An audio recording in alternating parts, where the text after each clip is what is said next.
Hi, my name is Michael Persad. I am the creator of Church Brand Guide, and I want to share with you what is branding and why should you even care about it as a church leader. This is something I'm extremely passionate about, basically because the church played such a huge role in my life. I didn't have a father growing up. I came from a different country. I didn't have a lot going for me as a kid, but man, my church, my local church, embraced me and really helped me out as I grew up as a young man and as a young adult.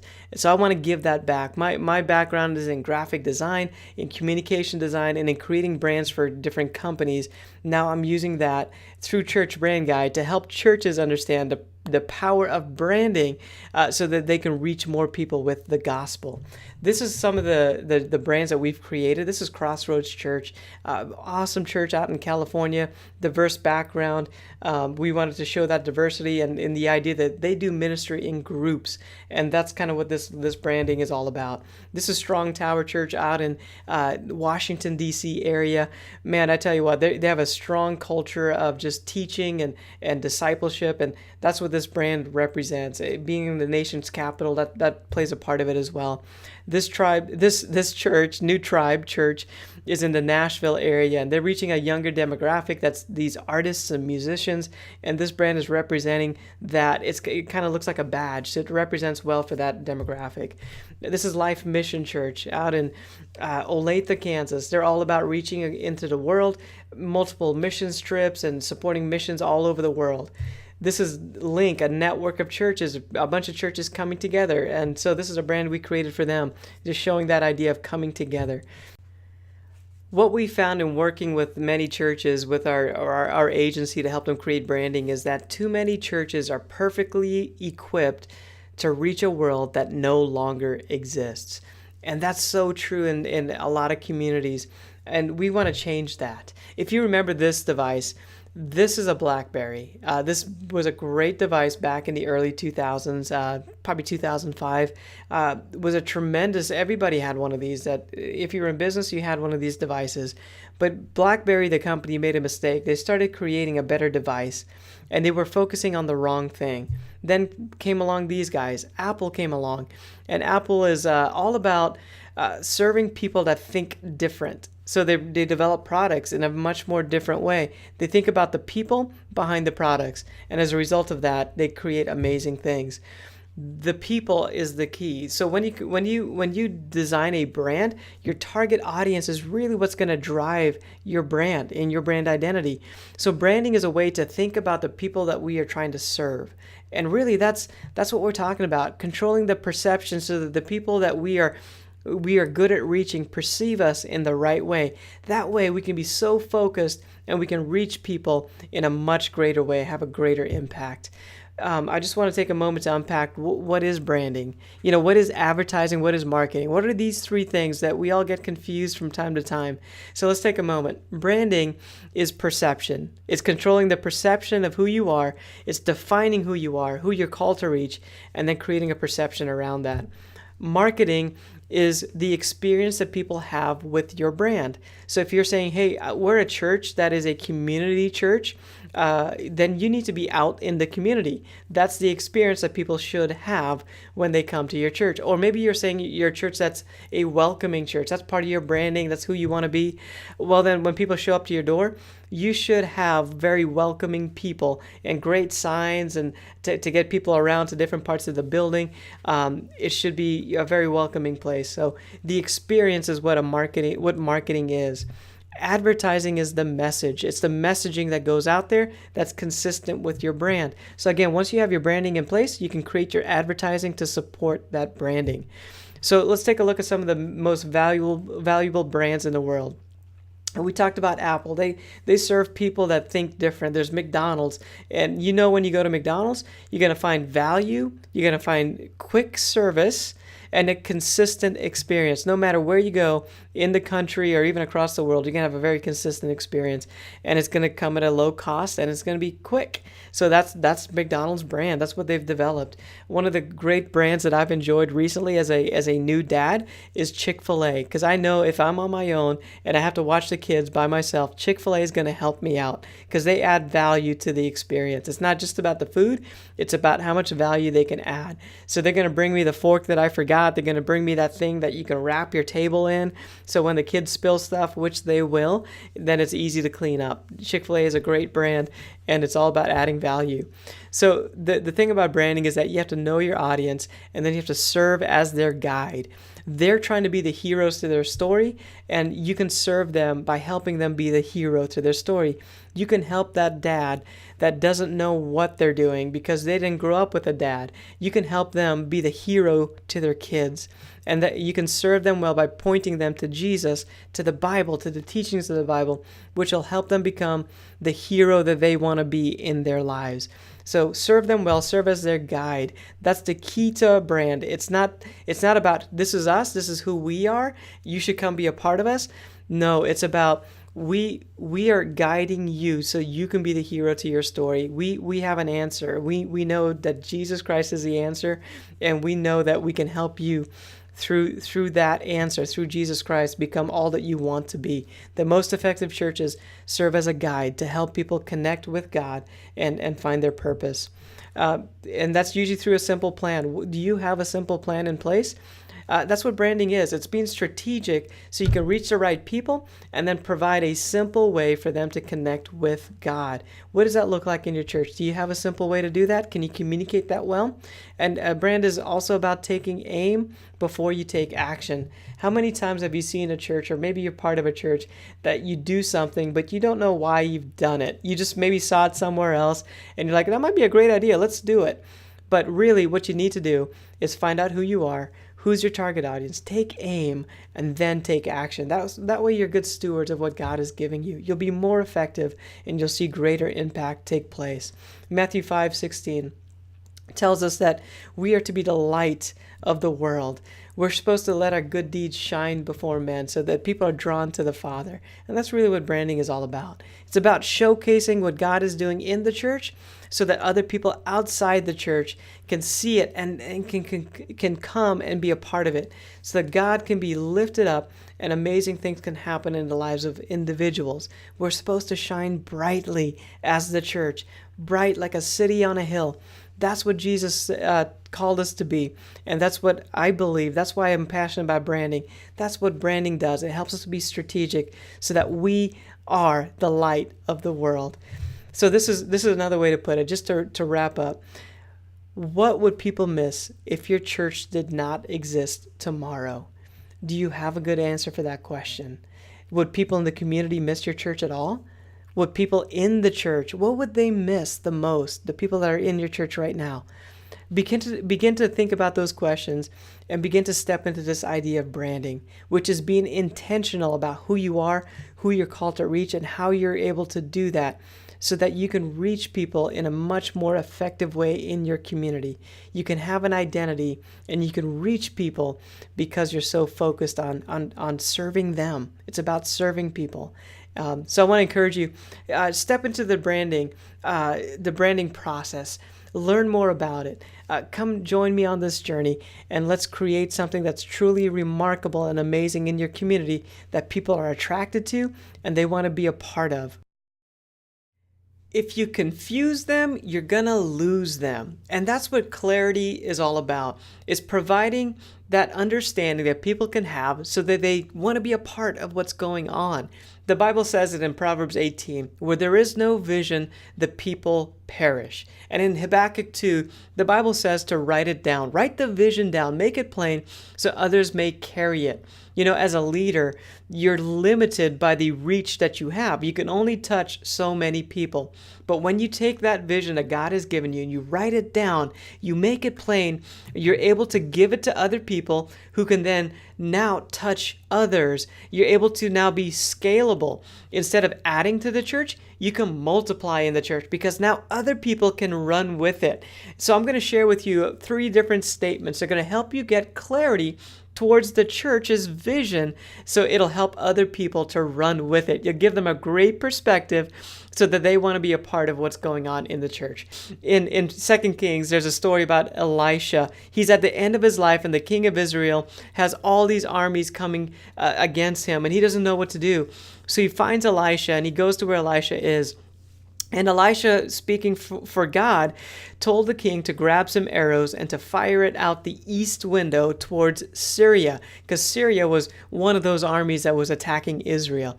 Sure enough, the king did that, and Israel had the victory over Syria. And then they were able to move on to the next one, and the next one, and the next one, and get victory over all their enemies. It all happened because they focused. They had a focus towards the first enemy, and then they focus on each one after that. That's what clarity does. It gives you focus, and it helps you to take care of one thing at a time so that you can be the most effective with your resources. So there are 3 statements that I want to share with you right now that are going to help you get the clarity you need to lead people well. The first one is the purpose statement. The second one is a vision statement, and then a mission statement. You might have heard of these before, and they're used in the business community to provide clarity about what the business is doing and why it's doing it. The why is super important. That's what connects with people the most, and we just want to make sure we have that in the church world as well, so people understand what they're doing, why they're doing it, and then they can be extremely successful doing it. The purpose is kind of like the heartbeat of the church. So it boils down to these 3 things. The purpose is, why do we do what we do? Why we do what we do.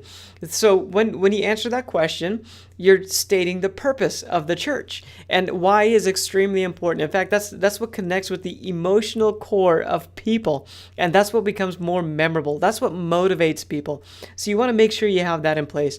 The vision is when we ask what we as a church hope to create. It answers that question. What we as a church hope to create. It's looking ahead in the future.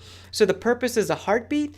The vision are the eyes, and it's looking ahead towards what we're creating. And again, that's super motivational for people to look ahead and see what we're all working towards. And the mission is what we ask people to do. That's like the hands. It's right now in this moment, this is what we do as a church. So you want to answer those 3 questions. Have all 3 of those statements in place so you're able to look all the way around, allow other people to look all the way around the church and really understand what this church is all about. This is what motivates people. It helps people to give of their time, their talent, their treasure, and want to be a part of what God's doing in your church. Remember, the more clear you are, the more you create on-ramps to the vision. If you confuse them, you're going to lose them. So make sure you get clarity and use these statements as a tool to help you do that. We have to remember to take aim and then take action.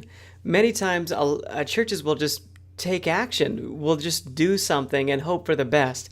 But what we should do is aim first. That means get a target in mind so that you can really be focused on accomplishing a specific goal. That's what a target audience allows us to do. It helps us to focus on a goal. It helps us to focus on the right people that we're called to reach. Now, that's a tough one for a lot of churches to get their minds wrapped around. And we've dealt with many churches in our agency. And one of the big questions I like to ask pastors or church leaders is, who are you called to reach?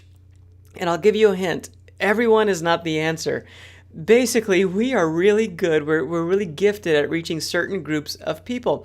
So if we lean into those groups of people, we're going to be way more successful in reaching those people. Jesus modeled this for us. In fact, the Bible tells us that one time Jesus was talking with his disciples, and a Canaanite woman came up, and Jesus ignored her. In fact, it's kind of a strange story because it didn't seem like something Jesus would do. But he ignored her, and he said, basically that he doesn't give the dogs any attention. I forgot the exact wording of that, but it's found in Matthew chapter 15, verse 27. The woman's reply in verse 27 is this: even the dogs eat the crumbs from the master's table. And basically, that got Jesus' attention. He healed her daughter, did what you would think he would do. But it was so strange to watch him ignore this woman in need because, well, in my perspective, that's where I think this is going to shed a lot of light on this subject of a target audience. I believe, and what I see in that story is that Jesus had a target audience, and that audience was the Jews. Jesus knew that if he got it right with the Jewish people in his 3 years of ministry, that they would change the world. They had the history, the relationship with God the Father, that they would be able to take it into the rest of the world and change the world. So he poured all he had into reaching the Jews in that short time period that he was here doing ministry on earth. And then even if you think about it, after Jesus ascended back into heaven, the disciples went to different parts of the world. They didn't all go to the same place. Peter stayed in Jerusalem because he was really good at reaching the Jewish people. Then there was Saul, who became Paul, and he was up in Asia reaching the Gentiles, and that was his calling because he was really good at reaching the Gentiles. So Jesus had a target audience. The disciples had great abilities with certain groups of people. Even if we look back to the Old Testament, Abraham was chosen, and the Israelites were a chosen people where God had an audience that he was trying to develop and grow and bring a Savior, a Messiah through. So I don't want to get theological with a lot of this stuff, but as I put on my branding goggles and I read the Bible, I'm able to see how Jesus is modeling for us so we can see it, how we can act as a church to reach more people. And that's what really this is all about. Matthew 4:19, Jesus says, "Follow me and I will make you fishers of men." That means we have to know how the fish are responding and reacting so that we can go after them. So we have to have a target audience, a type of fish, a type of people that we are good at reaching. And then you just have to look at your strengths. Who are you as a leader? Who are you really good at reaching? Is it businessmen? We went to a church that recently, and I was sitting in the service. It was a wonderful service, amazing experience. After the service, I was standing in the lobby, and I began to feel uncomfortable.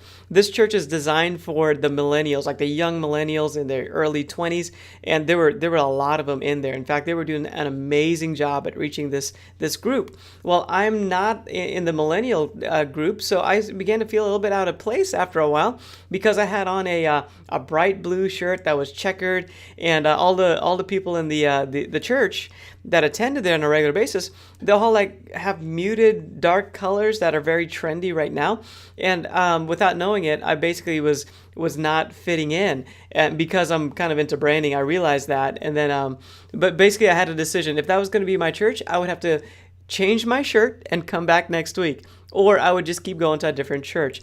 And you know what? They're okay with that because they have a calling to reach the millennials in that city. It's a downtown area. The millennials, the young adults, are not being reached. They're going to the clubs and nobody's reaching them with the gospel. So they are called to reach that group of people, and they're doing an amazing job at it. So they can be way more successful if people like me, moved on to a different church, and they can continue to focus on the people they're really called to reach, which they can do a really great job with. Another friend of mine went to a different church. This was in Dallas, Texas, and when he showed up, he's a millennial, he's a younger person, and he felt out of place because everybody at that church had suits and really nice clothes on, and he wasn't dressed like that. But that church was called to reach business people in the Dallas area. That's their target audience. So as a result of that, that's who they attract. So we're called. Your church is called and gifted to reach certain groups of people, and we have to learn to lean into that, to define who that audience is, and then become focused to narrow it down. So we're not trying to reach everyone, because then we get a hodgepodge church, a brand that's all over the place. In fact, there's a company that made spaghetti sauce, and they were trying to increase their sales, and one of the things they would do is create a new flavor of sauce, and eventually they had up to like 23, 24 flavors of spaghetti sauce, but their sales were not increasing. So finally they decided in one store that they were going to go down to 6 flavors. and their sales skyrocketed after that because they basically were focusing on helping people, because indecision is caused by too many options, and a lot of times our churches have too many things we're trying to do, and there's indecision and it gets all sloppy. So if you have focus on your people group that you're called to reach, then you're able to reach them really well. Take a look at Apple computers. People line up to get their products because Apple has a brand for people that think different. That's their brand. That's what they build their computers for. The artists that think different. And people respond to that. In fact, when you buy an Apple product, it comes in a white box with a very simple picture of the product on the box, maybe a black box. But the idea is that you are the artist. You get to use this tool by Apple to become awesome. And that's their brand. And that's why people line up for it. It's about them, and Apple knows how to speak their language. So people want to be understood, and when you show you understand them by having a target audience, you could speak their language. Then they love it. They love being a part of your church, and what people understand quickly is what they're going to be a part of. So focus gives you greater results. So you have to dive into discovering your target audience, getting focused on who they are, and then you'll get greater results. So we're going to take a moment to define the target audience for your church, the groups of people that you are really good at reaching. Once you get this right, you're going to have a laser focus to your communication, and you're going to be way more effective as a result of that. So in the upper left of this worksheet, you'll see a big area where you can create a long list, basically a brainstorming session of all the different groups of people you can think of that your church can reach out to in your community. This might be 10, 12, 15, 20 people, groups of people long. It might be a huge list once you get going. But once you get that big list going, you want to narrow that down into your top 3. So this could, the big list might look, I don't know, big, like men or millennials or maybe college students. It could be a long list of all those different types of people. It could include demographics, age groups. Maybe it's 50 and 60-year-olds. Maybe it's 20-year-olds. It could be young families. Could be young moms. Something along those lines. You just want to create groupings of people that you can begin to target with your communications. Then when you prioritize it, put the number 1, the best group of people you think you can reach out to based on the giftings of your church. Put them at the number 1 spot, and then from there go number 2 and number 3. So you should have 3 groupings, 3 audiences that you're really good at reaching once you finish this section on the left-hand side of the screen. So again, just take a piece of paper, do this on your own. On the right-hand side, you want to take a moment to list each of the 3 top audiences that you've identified, and then take a moment to list out their pain points and their values. Pain points are basically the things that make them move, the things that hurt them in some way, then causes them to respond. So maybe for a young family, if that's one of your audiences, the economy might be something that causes them to respond in a big way. A value is something that they just hold as a common value. So millennials, one of the things that a lot of millennials value is just the idea of being part of something greater. So list out your values, list out your pain points. There may be 3, 4, 5 different ones that you list out for each of those audiences. Once you're done with that, you're going to have a very clear direction to go in with your audiences that you are really good at reaching. The tip of the spear is your logo. That's the thing that really starts off a brand. It's visual, and people come across it first more than just about anything else. A logo is going to set the tone for your brand, so you want to make sure we get this right. So I'm going to spend a little bit of time just unpacking what a logo is and how to design a great logo for your church. So there's a story that I just came across about Phil Knight. He's the founder of Nike, and he basically back in the 70s was trying to create this new company, this new shoe company, to compete with some really large shoe companies that already existed. Well, he created this sneaker, and the factory needed to know the name of the sneaker. And he didn't have a good name. He had a bunch of them he's kicking around. And then finally, he had gone to this trip to Greece, in ancient Greece, and One of the names that came up was the name Nike, and he finally just wrote that down with just about an hour to spare before the factory had to put something on the shoes. So he put the name Nike down and faxed it off and didn't really feel good about it, but he sent it off, and that became the name of the shoe. Then once again, a few months later, the factory came back and said, we need some sort of mark that we're going to put on the shoe that represents the Nike brand. So he had a designer who was just working part-time come up with some marks that he took a look at. They were kind of these bloated lightning bolts and check mark looking things. And finally he picked one and gave it to the factory again with hours to spare. And that's what they used to put on the side of their shoes, this check mark looking thing. Then later on, he was at a trade show and he was presenting his shoes to a bunch of sales guys that were representing retailers from around the country. And one of them asked, like, what is this mark? Like, what does that mean? And just in that moment, he said, well, it's a swoosh. That's the sound that a runner makes when they pass you. So all of a sudden, like this is Nike now. The name came just out of somewhere. He didn't love it. The little swoosh thing came around just again last minute. It wasn't something that they spent a lot of time on, but over time they own it, and now that is Nike. That is the Nike brand. It represents them. It represents their shoes, their clothing, their backpacks, anything and everything that they sell. That's Nike. It represents an active lifestyle. And that's what a brand does. It's something that is designed that represents your church and represents it well. It's designed first for the people that you are trying to reach. So the first audience you need to design the logo for are those that you are trying to reach. And then you want to make sure that it works for the church audience as well, but make sure first that it works.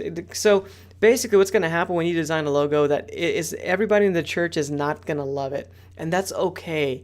Just like Nike had to step into the branding that was created, you'll step into your logo as well.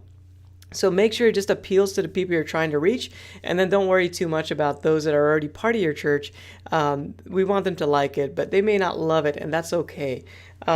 We just want to make sure we get it right. The logo sets the tone for the rest of your branding, the colors, the fonts, the graphic treatments that you use, the type of photography that you use. So the logo is really the tip of the spear that sets the tone for all of this. So make sure you get someone that knows what they're doing.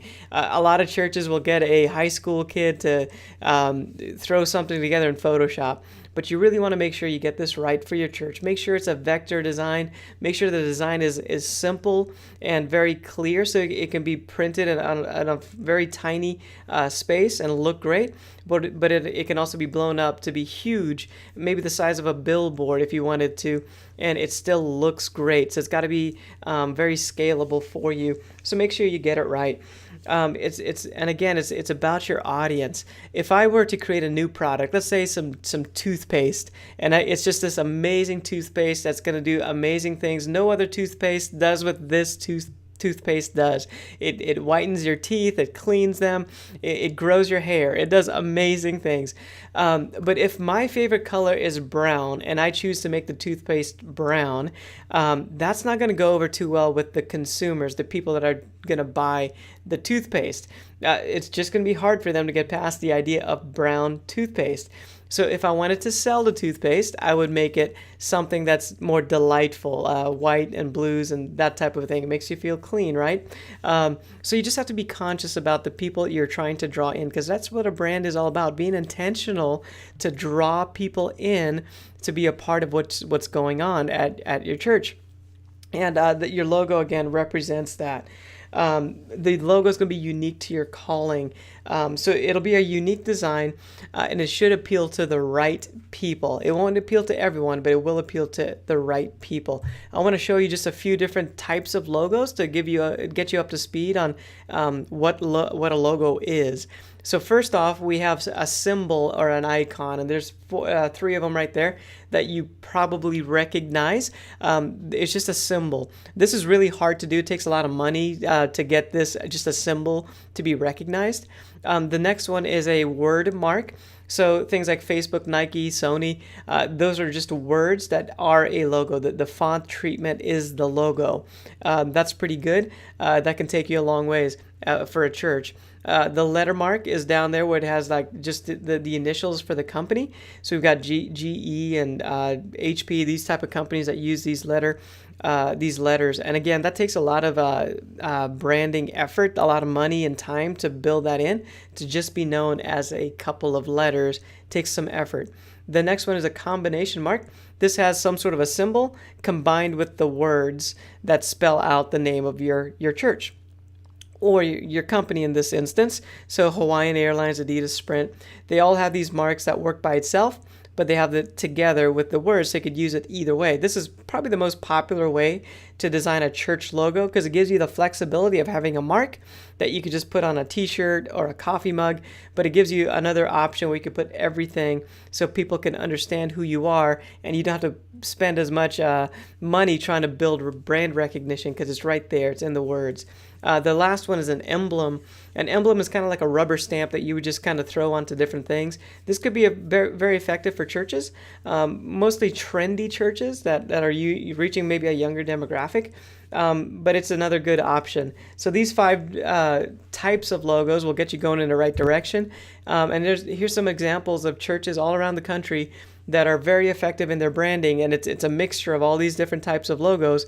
And you can see how it gives these churches a certain look and a certain feel that just represents their vision, their calling, the types of people that they're meant to reach. So when you design your logo, just know that it's going to be unique to your calling. It should be unique to your calling. So the logo itself, it shouldn't be a copy of somebody else's calling because your calling is unique. It should be something that's unique to that. And it should appeal to the right people. Not everyone. Everyone's not the goal that everyone's going to love it. But make sure the right people love it because you're trying to attract those people into your church. And the right people, really what I'm saying is the right people are probably not in your church right now. They're probably the people you're trying to reach. So design a brand, design a logo that appeals to them first, and then it can appeal to the people that are currently in your church. So get this right, get the logo right, and make sure it's designed first for those people that you are trying to reach, and it'll help you just always be aware of reaching outside the walls, reaching those that aren't already in the church. People are going to make a judgment within the first 10 minutes of coming to your church, whether or not they're going to come back, whether or not they're going to like what's going on and want to be a part of it, whether or not they're going to stick around long enough to even learn about the preacher or anything he has to say. When somebody walks onto your property, that's the first experience they're going to have with your church, and all of that speaks first. In fact, when I was checking out a church a long time ago, my family and I were checking out a new church. We just had a baby. And when we walked into the church, we went to the kids areas and we saw beautiful murals on the wall. In fact, we before we came to this church, we had a list of about 8 churches we're going to check out in the city. We went to the first church and then we're going to the second church. And that's when we found this church with the murals on the walls. And it spoke loudly to us as new parents that, wow, this church really spent some money to get this right and make my experience feel like, man, they really want me here with these murals. And the classrooms were clean. And then we cut across to the lobby, and on the other side of the lobby was this area, a cafe area, and we were able to get some free coffee, which was great. We could even take the coffee into the auditorium, which was awesome, and it spoke to us like we're just guests. People, they want us here. When we were in the cafe area, we saw up on the walls, they had all these missionaries that they were supporting. There's a huge map and pins all over it of all the different projects they were supporting all over the world. And they had these articles that were underneath the glass on the table, and you can read these letters from missionaries and all the different things that were happening. It just spoke loudly to us that, man, this church really thinks outside the walls. And then we went into the service, and the lights were dimmed, and the worship experience was really just wonderful. The music and the sound was tremendous. And then we saw the pastor, and he got up there, and right off the top, like he just asked people to get saved right there. And then the message. So all the things that happened leading up to the message really is what spoke to us more loudly than the message itself. In fact, we chose that church was going to be our church, and we didn't go to any other churches on our list, mainly because of what we experienced coming onto the property and walking around the lobby area.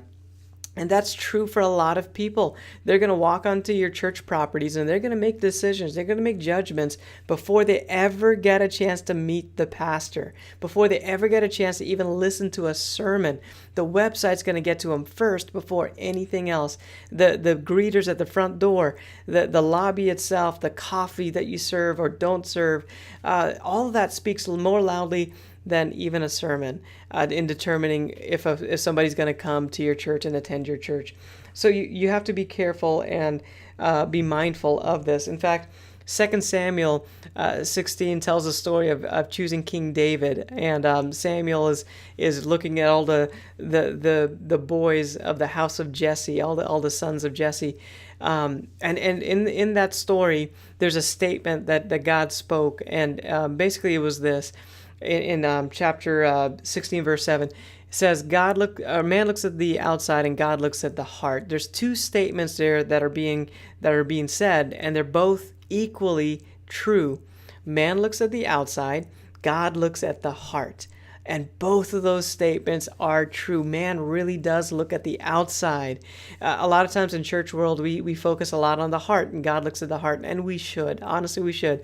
That's where we should focus, is the heart, because that's where God wants to work on us. But man really does look at the outside. So when you're looking at, why is branding even important? Is that even something we need to consider? Why should I even care about branding stuff with my church? God looks at the heart. Well, the truth is that man looks at the outside, and they're going to make a decision before they even have a chance to hear a message. And good churches that are thriving and growing are aware of this, and they're being very intentional to build a brand that is welcoming and inviting to those that need to hear the gospel. Consistency is what builds loyalty, and it's what allows people to trust that they're gonna the church, and that they're gonna come back to a place that they trust. So a branding document is going to help you to do that. This is an example of a branding document. And basically, it takes all the different components of a brand and puts it all into one place. A typical branding document that our agency is going to produce for a church is probably going to have 20 pages to it.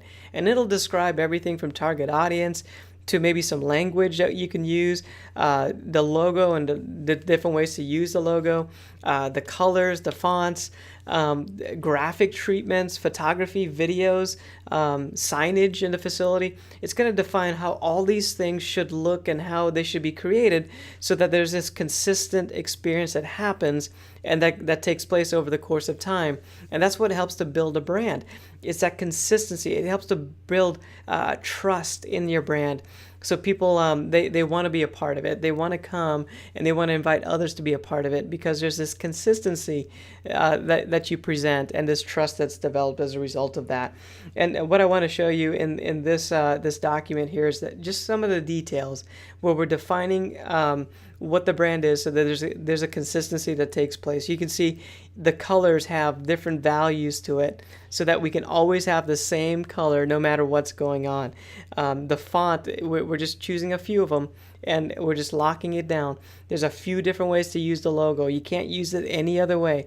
There's just a few ways to do it. That by limiting the ways that you represent your brand, you're really creating a consistent experience that's recognizable over time. And really, this is a system. We're talking about it, creating a system around your brand.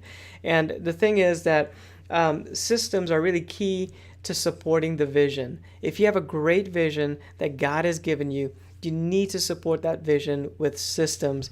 And a branding document allows you to create systems so that it's not just the pastor that's trying to add to the church. It's more people. You can pass this out, and more people than just a few can now help you grow the church and reach more people. We're talking multiplication and scalable versus just addition when one person's trying to do all of it. So get clear about your vision and then document it. That way your church becomes scalable and can reach way more people than you ever imagined was possible.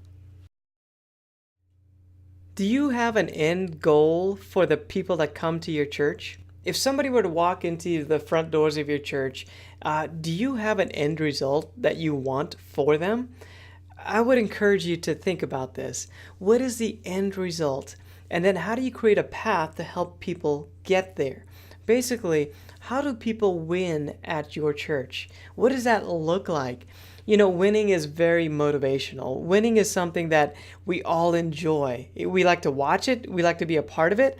And if we know how to win in your church, when people know how to win, that's when you have this culture that has just a tremendous momentum where people are eager to be a part of what's going on in the church.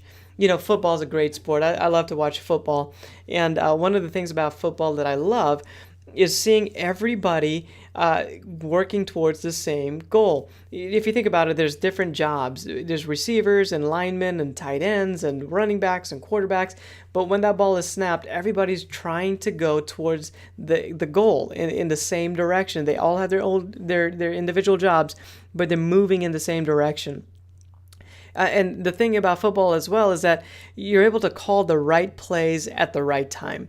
So you're not always trying to go for the end zone. If you're way back in the other side of the field, you're probably just going to try to get a few yards. Really, just 10 yards keeps it moving for your team.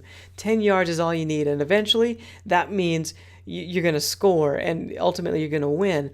So when you have clarity about where you're going and what you're trying to accomplish, then you can have a win more often. So as a church, as an organization, if you know how to win, then you're going to allow people to run with passion, to run with their calling, so that they take aim first and then take action. Statistically, many organizations are in the same boat. Only 2 out of every 10 people know how to win in their organization, whether that's a church or a business. Only 2 out of 10. If you put this on a football field, only 2 out of the 11 players that are on the field would know what direction to go and where the end zone is. Wouldn't that be crazy to watch a football game where only 2 people on the field know which way to go with the ball? Well, it's the same thing in church world. We need to make sure that people know how to win as a church. What is it that happens that unifies everyone behind the vision? There's a church that they do baptisms, and when they do baptism, they tell a short video story in their service, and people just get excited about this. They clap, they stand up, they cheer. There's tears that are happening. A bunch of things are going on, and everybody feels the win because if there was an usher there that was a part of that story, they feel the win. If you were serving in the nursery and watching babies, you feel the win. If you were greeting at the door, you feel the win. There's just something that they do when they have baptisms where everybody feels the win. This is why we're here. This is why we do what we do. And that's what you want to set with your church is how do we win as a church? The thing about wins is that it should be measurable. So right here, I have a journey. What is an individual's journey in a church? This is just an example of what it might look like for your church. But what is it that you have that turns people from a mentality which is all about themselves into becoming a disciple of Jesus Christ, and then ultimately becoming a multiplier and helping others now know who Jesus is? What does that path look like? What do you have in place at your church? And I would recommend just take a look at the ministries you have in place, take a look at your church, and then begin to put these things in place. It's probably already there. You don't have to recreate it. Just put some structure and some order to it. That way you can say, here's your next step. And that's such a powerful tool to use as a church. That's such a powerful tool that a brand can have to move people along and to give them a next step that gets them closer to being part of the core essence of what the church is trying to create. So what does that look like? In this example, we have salvation, we have family, which is the next step. We have freedom. There's growth, and then mission is kind of the ultimate where you're now serving other people. And it's all fueled by that thing in the middle called go, loving God and loving others. Your church might have a different thing that fuels it. It might be worship. It might be prayer. It might be salvations, baptisms. It could be a lot of different things for different churches, but can you define that? Can you create this path? It's so important that we know what it is to win and how to move people along and help them understand that they're winning. Or even as a team member on a serve team, you can help people to get to their next step so that they can win. And that gives you a sense of accomplishment. So winning, it should be measurable. You should be able to measure how many people accomplish this step. A lot of times in church world, we struggle with numbers, but really every number represents a story. I'm a number. I'm so glad that there's a church that reached out to me, and I became a number in that church. And man, my story is a unique and amazing because of what God did. And every number has a story. So can you measure salvation? Can you measure family? Can you create a way to say, this is how we track family in our church? In this example, it's this thing called Life Discovery, which is a 4-week class. It's life groups and it's serve teams. Can you measure freedom in your church? I know that's such an abstract idea, but is there a way that for you to measure how many people are experiencing freedom in your church? Maybe that's a class, an event that takes place. I don't know. But can you find a way to measure that? Because here's the bottom line. What you measure, you manage. And what you manage, you're going to get more of. So if you want to grow the church, if you want to help people grow in their relationship with Jesus Christ, then you have to be able to measure it. You have to put a scoreboard to it so that people know when they're winning. Just think about it. When you're watching any sport, whatever your favorite sport is, you're going to watch the scoreboard and you're going to get excited when your team is winning. And that creates momentum and passion. And that's what needs to happen in our churches, in your church, where we have a scoreboard, a way to measure things so that people can be passionate about being a part of your church and being a part of the brand that you've created by knowing what the score is. How are we doing and how are we winning as a church in the community? So get clear about who you are, get clear about the people that you're trying to reach, and then design a path, a journey that you can take people down so that they ultimately become what God is calling you to create in your community, and then measure it. And when you do that, you're going to see great things happen in your church. You're going to see growth take place, and people are going to be extremely passionate to be a part of what God's doing in your church. People that are a part of family don't easily leave. So what you want to do with your church is help people connect and feel like they're part of the family as quickly as possible. That's done strategically by having a ministry model, a way of doing things, a way that your vision is executed in your church in a very consistent way. And you have a strategy that you're going to lead people right into the family of the church. So mainly there's two basic things that we want to touch on with the ministry model. One is the attractive nature of the ministry, like how do you attract people to come to the church? And then what is the family dynamic? What does that look like? And then there's some things in between that you might have. But what is it that attracts people? And then what is it that is the inner circle where people feel like they're part of family? And we want to basically make those two things happen quickly, as quickly as possible, so people can move from just coming to the church and then getting connected into a deeper sense of family as quickly as possible. That's how you get people to stick around, and there's not this backdoor issue that takes place. The Bible gives us a great model in the temple. There's an outer court, an inner court, and a holy of holies. And there's an outer court where just about anybody can come into that. It was meant to be attractive to a lot of different people. And then as you moved closer into the center, there was this more of a sense of God's family, and you had to do some things in order to be a part of that. A lot of times churches, we put up some things and it's really hard to get into the church in the first place. But if you're strategic, you can create an easy on-ramp, an easy entry point, and then as you go deeper, you can do some very spiritually deep things, some deep teachings, all those different. You could take people a lot deeper in their faith. If you're strategic about it and you do it in the right way, people will be very receptive of it, and it's a great ministry that takes place when that happens. So this is a model that I want to show you. Basically, there's a highway, and then there's these on-ramps that are coming onto the highway. And what I want to point out is just basically a couple of things. that the events are really meant to be attractive. So if you have a ministry model that takes advantage of the calendar, so throughout the course of the year, you're able to have your events, your main things that draw people in from the community, and you're able to space that out well during the course of a year. That way you don't have too many things going on. That's a trap that a lot of churches fall into as well. There's just too many things going on.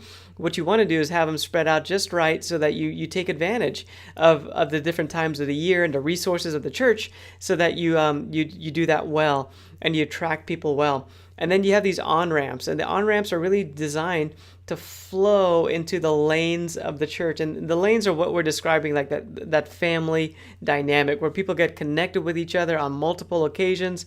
They come together. Maybe that's a Sunday school, maybe that's a small group of some kind, but you just come together and you're hanging out with other people that are of like minds.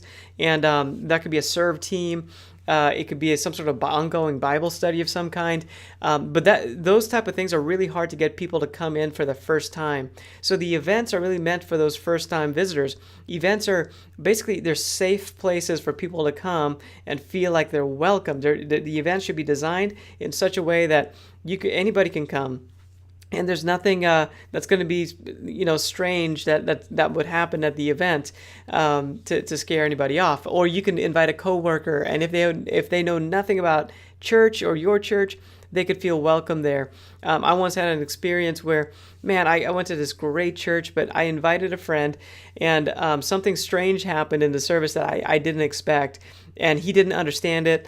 I understood it, and it's part of our church culture.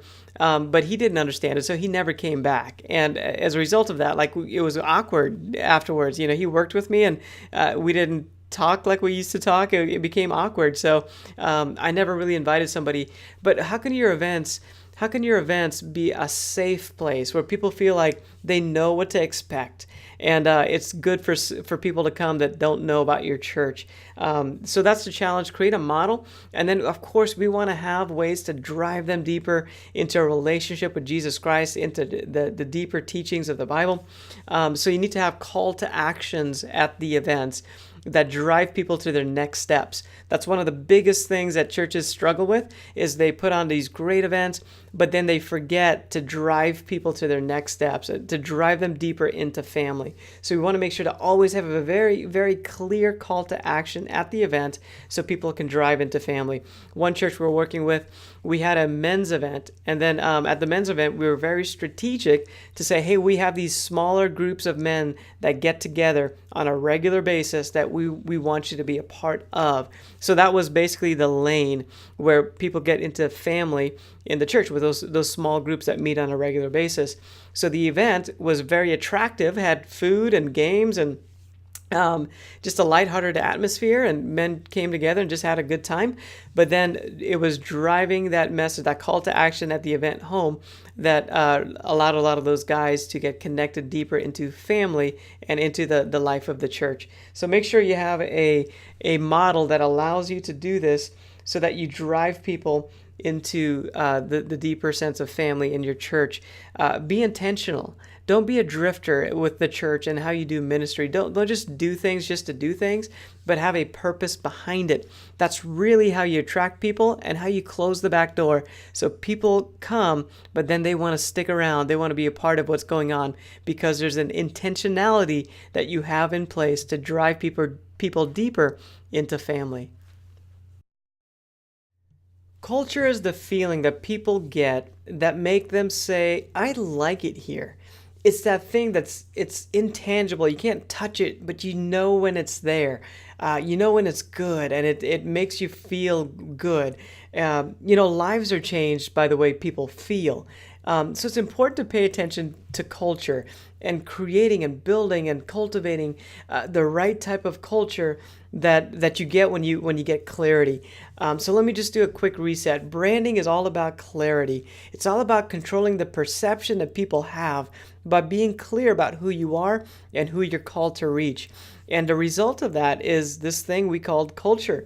Culture it's hard to define, but it's like when you go to a restaurant and you might sit down at a restaurant for the first time, and you don't know exactly what's going on, but you just decide within the first 15 minutes that, man, I really like this place. I've never been here before, but I just like it. You don't know that the paint color of that wall over there was debated on for 3 months before they finally settled on that. Or maybe that they worked for 4 weeks to get the menu narrowed down just right and designed just right to where you like it. You don't know that they go to great lengths to go to get local produce so that when they make the food, it's made fresh and it's local produce. You don't know that the waiter that served you had to spend 20 hours in training, learning how to serve you in just the right way and say just the right words. You don't know all of that back in the background that's taking place. You just know that, man, I like it here. I like this restaurant. And that's the culture that we're talking about. It's what happens in a church. When people step into your doors, they can get a feel within about 10 minutes of, I like it here. Or the opposite is also true. I don't like it here. So what kind of a culture do you have? How can you be intentional about creating culture? Well, in this talk right now, we're going to talk about 4 edges that create a culture in your church. And I want to point out that yes, there are some edges in culture. A lot of times churches are very cautious or careful not to be a box and not to put themselves into a box. But I really want to challenge that because you are called to reach a certain type of people. You're really good at certain things. So you should get really good to learn what those are and get really good at doing those things, which means you're going to have some edges. There's going to be some people that don't like your church, and you have to be okay with that if they go to a different church because you're so focused on the people you are called to reach that you're going to create some edges on it. So the 4 edges are basically the environment, the service, the type of service that you have, the teams, the way they interact and the way they come together, and the ministry itself. Like, how do you do ministry at the church? So those 4 areas are really defining your culture in a big way.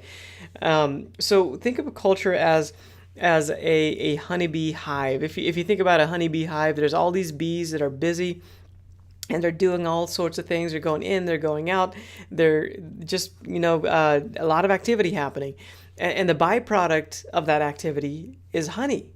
Honey is this gooey, sticky, golden, delicious substance that just happens when these bees are busy doing whatever they do. And that's what culture is. It's this sticky, gooey thing that's just very attractive. It's attractive and it's sticky. There's certain things that are attracted to honey, like bears and humans. And same thing is true. Your culture becomes attractive to other people, and it becomes sticky to where people say, I like it here, and I want to come back. So that's what a culture does for you. It allows you to create that great momentum, so people want to be part of what's going on at your church. There's 2 big ways that you can help to form your culture.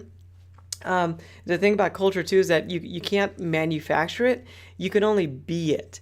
And these 2 ways help you to be who you're trying to be. So as you get clarity about your brand, you can tell stories. So the first thing you could do is tell stories, and stories will help to develop the culture.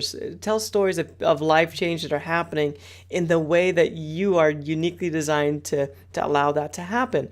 So tell those stories. The second way that you help to build a culture is by developing a language, a common language that everybody uses and communicates in the same way, and they use the same words. So a language is important, and I've got a few examples here of language that are coming from certain churches, growing, thriving churches that have adopted the idea of having a language, a way of saying things. I'll just point out, there's a bunch of them here on my screen. I'll just point out a few of them. There's Gateway Church, and they've got some language that they have going on for freedom, stewardship, community, health. There's another church that New Spring Church. They've got 5 statements. They're pretty sticky. Found people find people. Growing people change. Saved people serve people. You can't outgive God. You can't do life alone. So they have five core values, and then they have five of these really punchy, sticky statements that they put up on the walls. They say from the stage. It's all over the place. And when you come into the church environment, you brush up against this way of thinking through the language. I just went to a church and just to check it out, and they had a catchphrase that I heard at least three times, and I saw on the walls as they were making announcements or they were talking from the stage. I heard the phrase, "Until Jesus runs this town." And then on the wall, it was on there, "Until Jesus runs this town." And it just kept on coming up in different ways throughout the service. And that's what you want. That's what helps to develop a culture, is this language that takes place. So culture is not manufactured. It's a byproduct of the clarity you have towards your vision. So develop that language, tell those stories, have clarity about who you are, who you're called to reach, and you'll have a great culture that happens where you get so much momentum moving forward, and people just want to be a part of what's happening at your church.